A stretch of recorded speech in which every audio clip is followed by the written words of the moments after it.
It was a sea of networks within a dome-shaped theater. AG stood in the center of the room as a schematic diagram constructed with wireframes was projected before him.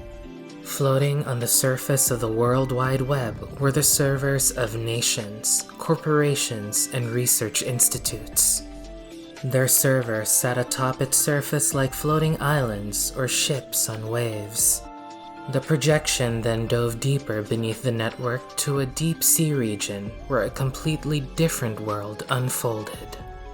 The digital world. A voice began to play within the dome theater, taking them through an audio tour. The wireframe schematic was rendered into 3D and took on vivid colors. "It is a world different from our world, the real world," the audio said.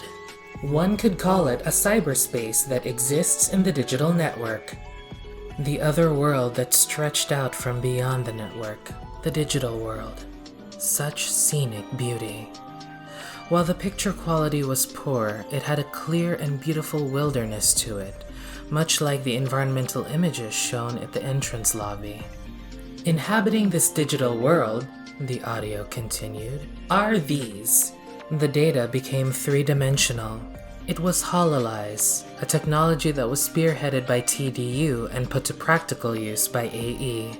This technology is what was used in all of the 3D digital signage seen throughout the city. Digital monsters, known as Digimon. Something was HoloLensed. At first glance, it looked like a frog? It was like a tadpole that still had a tail, but on the verge of becoming a frog. It had the color of a watermelon, green with black stripes. What made it distinctive were its dorsal fin that stuck up like a mohawk, the claws on its limbs, and fangs curled up into a cocky smirk. Betamon, child level, amphibian type, virus species. The pseudo-frog's data was displayed. Digimon are information life forms that live in the digital world, the audio explained. An AI life form. You'd never find something like this in a school textbook.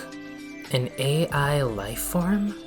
Digimon of different motifs like fish, amphibian, reptile, mammal, plant, insect, crustacean, mollusk, even machine and chemical phenomena, not to mention other phenomena like the myriads of mythological creatures, gods, and demons to exist, HoloLensed one after the other. The discovery of the digital world and research about its history. The identity of digital monsters known as Digimon. The evolution of Digimon. Baby, child, adult, perfect, ultimate levels. The 3 basic attributes of Digimon classification, etc. These explanations came along with the images of the HoloLens Digimon. That's the object I saw in the lobby. A video of the object that AG had seen before emitted a tricolor laser show, illuminating repeatedly over AG as he stood in the center of the dome theater. It's the motif of the 3 attributes that form the basis of a Digimon's taxonomy: virus, data, and vaccine, Ryusenji explained. Digimon are the fruition of mankind's efforts of our successful contact with a new world, the digital world, in the network, the audio cried. Digimon have revolutionized human society. By using and applying Digimon AI as tools, it has led to remarkable discoveries in various areas of studies such as software development, cryptographic security, and AI drug development. However, it is still a secret to mankind. A majority of people in the world still don't know that the digital world even exists. And even if people knew, they wouldn't understand it anyway. Suddenly, the image was disrupted. The dome theater vibrated. The tone of the dialogue changed at that last line. It sounded like it had been processed through a machine. There is the ethical and non-ethical. Digimon can be misused as tools of cyber terrorism. These instances are known as Digimon crimes. The video abruptly jumped to a scene in the real world.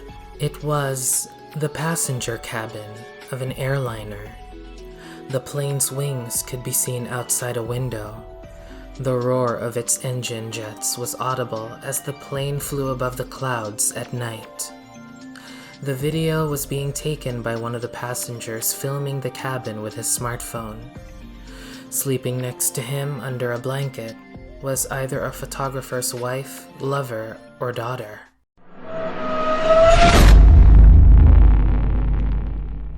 A realistic roar of wind deafened AG. The world was flooded by static, and then silence. Without warning, their vision went dark. The angle of the video was disturbed. An alert. Oxygen masks came down in the cabin. Screams. Confusion. AG averted his eyes. He couldn't stand to watch anymore. But there was also nothing that he could do. The airliner suddenly nosedived. It fell headlong through the clouds at an altitude of more than 30,000 feet. Tomonori Ryusenji had always been the leading figure of the world in discovering the digital world and researching digital monsters. He was the very reason for why AE's digital lab was located next to TDU. There was no known precedent of a single researcher making such a significant contribution to a university's reputation and a company's business performance. The remarkable development of both the university and AE were all made possible by Professor Ryusenji alone. Magnificent! Ryusenji beamed with approval as he inspected the Digimon dock, a gadget that AG used to deliver his goods. They were in the DDL, in Ryusenji's office. It was a private room where one part of the wall was made of glass. It looked much like a university laboratory, with shelves crammed full of equipment, reference materials, and cardboard boxes. Ryusenji connected the Digimon dock to his lab equipment, and the Digimon that AG captured was hololized. It was a frog-like creature with a tail.